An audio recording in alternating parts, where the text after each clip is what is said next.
Myself, Dr. Manju Meena, Associate Professor, Political Science, MS girls college Bikaner. आज मैं आप लोगों को अरस्तु के राज्य संबंधी विचार समझाऊंगी। जैसा कि पहले मैंने आप लोगों को बताया था कि अरस्तु को हम राजनीति विज्ञान का जनक मानते हैं और अरस्तु को राजनीति विज्ञान का जनक मानने के पीछे जो विचार है वह ये कि अरस्तु ने जो अपने राज्य संबंधी विचार दिए वह इतने सुव्यवस्थित हैं, सिस्टेमेटिक हैं कि लगभग 2500 वर्ष बाद भी आज भी उनकी प्रामाणिकता से हम इनकार नहीं कर सकते हैं।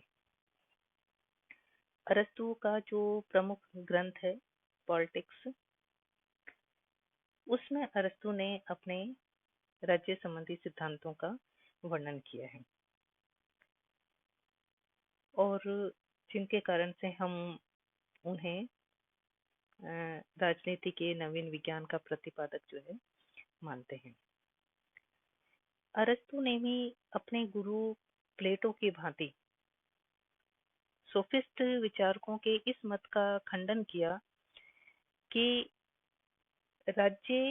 एक कृत्रिम संस्था है या राज्य जो है एक समझौते का परिणाम है, जबकि अरस्तु जो है वह ये मानते हैं कि मनुष्य जो है अपने स्वभाव से, अपनी प्रकृति से एक सामाजिक, एक राजनीतिक प्राणी है और राज्य का जन्म, राज्य का विकास इसी कारण से हुआ है। वह भी एक स्वाभाविक संस्था है और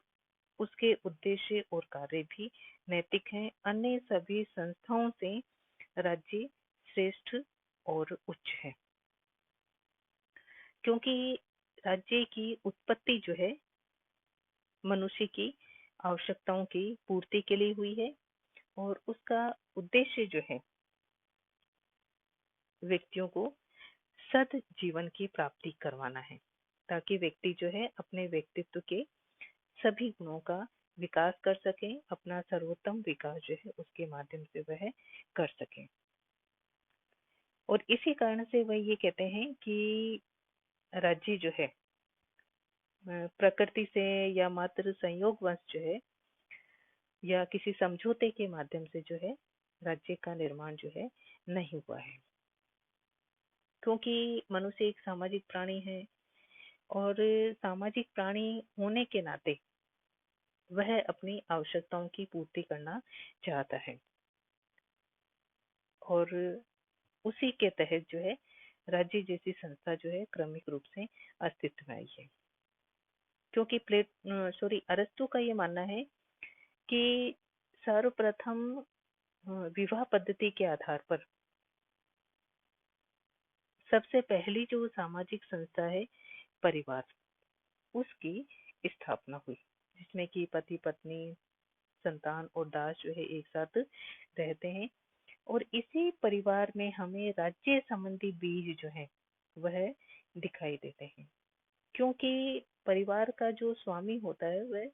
शासक के रूप में कार्य करता है और परिवार जो है एक स्वाभाविक समुदाय है। परंतु व्यक्ति सिर्फ अपनी सुरक्षा ही नहीं चाहता है, वह अपनी भौतिक और जो आध्यात्मिक आवश्यकताएं हैं उनको भी पूरा करना चाहता है और उसी के तहत या उसके लिए ही कुछ परिवार मिल करके और ग्राम का निर्माण करते हैं और ग्राम के द्वारा व्यक्तियों के जो पारस्परिक झगड़े हैं उनको निपटाने और उनके सामूहिक जीवन व्यतीत करने के लिए प्रबंध करने, ये जो कार्य हैं और उनकी जो भौतिक, बौद्धिक और नैतिक आवश्यकताएं जो व्यक्ति स्वयं नहीं कर पाते,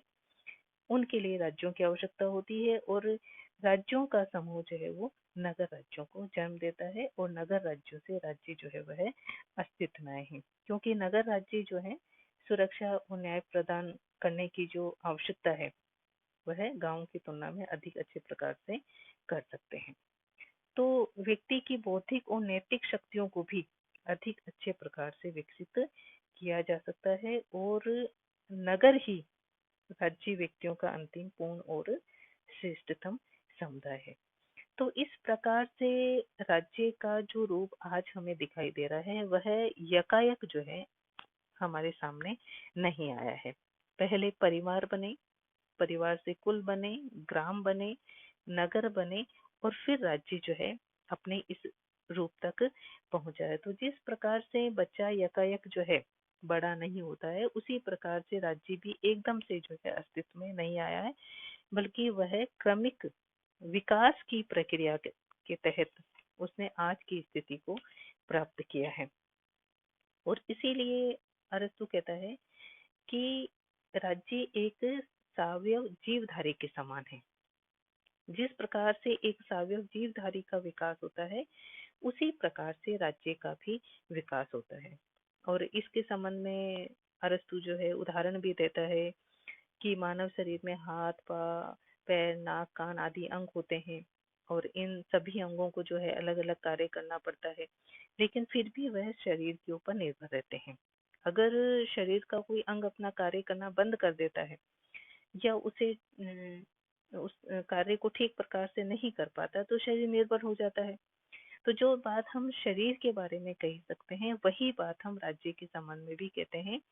कि शरीर का विकास जो है स्वाभाविक ढंग से होता है। शरीर के समान ही राज्य के भी अनेक अंग हैं, जिनमें कि हम व्यक्ति को लेते हैं, संस्थाएं, परिवार, ग्राम, ये सारी जो है संस्थाएं उनकी अंग के समान है। और इस प्रकार से जो है राज्य का जो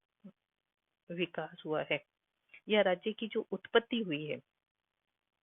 उसका जो सिद्धांत है वह विकासवादी सिद्धांत के अनुरूप है, कि परिवार के विकासी व्यक्ति पूर्णत्व की दिशा की ओर जो है कदम बढ़ाता है। यद्यपि राज्य की उत्पत्ति के संबंध में बहुत सारे सिद्धांत हैं, जिसमें है कि हम रक्त से संबंधित सिद्धांत लेते हैं, धर्म सिद्धांत लेते हैं, शक्ति सिद्धांत लेते हैं, सामाजिक समझौता सिद्धांत लेते हैं, और साथ ही साथ में हम विकासवादी सिद्धांत जो है इसके संबंध में लेते हैं। लेकिन उनमें से सबसे ज्यादा विश्वसनीय सिद्धांत जो है, व्यवहारिक सिद्धांत जो है, वह है विकासवादी सिद्धांत, जिसकी बात जो है अरस्तु के द्वारा की गई है, कि राज्य जो है निरंतर विकास की प्रक्रिया के तहत क्रमिक रूप से उसने आज की स्थिति को प्राप्त किया है। और व्यक्ति जो है राज्य जैसी संस्था का सदस्य इसलिए बनता है कि मनुष्य जो है स्वभाव से एक सामाजिक प्राणी है, एक राजनीतिक प्राणी है। वह समाज में रहना चाहता है, क्योंकि समाज से अलग रह करके वह अपनी आवश्यकताओं की पूर्ति नहीं कर सकता है। आवश्यकताएं सिर्फ आर्थिक ही नहीं होती हैं, सामाजिक भी होती हैं, और सांस्कृतिक भी होती हैं, मनोवैज्ञानिक, सभी तरह की आवश्यकताओं की पूर्ति जो है राज्य जैसी संस्था में रहकर ही कर सकते हैं। क्योंकि राज्य की उत्पत्ति व्यक्ति की आवश्यकताओं की पूर्ति के लिए हुई है, लेकिन उनको हम अच्छा जीवन कैसे प्रदान कर सकते हैं, इसके लिए कार्य जो है राज्य के माध्यम से किया जाता है। और इसीलिए अरस्तु बार बार ये कहता है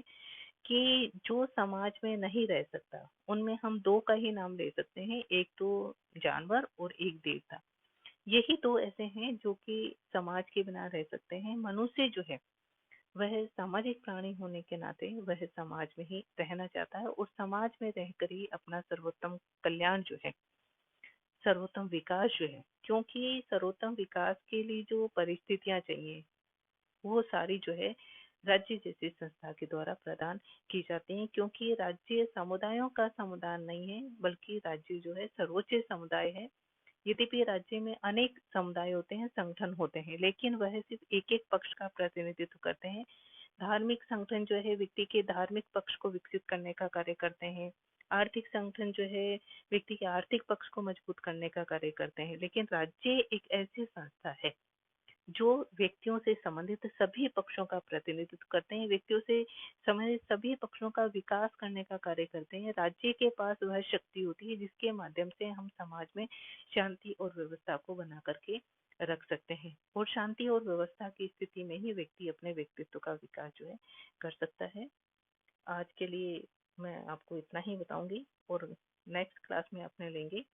कि राज्य की विशेषताएं अरस्तु के अनुसार। धन्यवाद।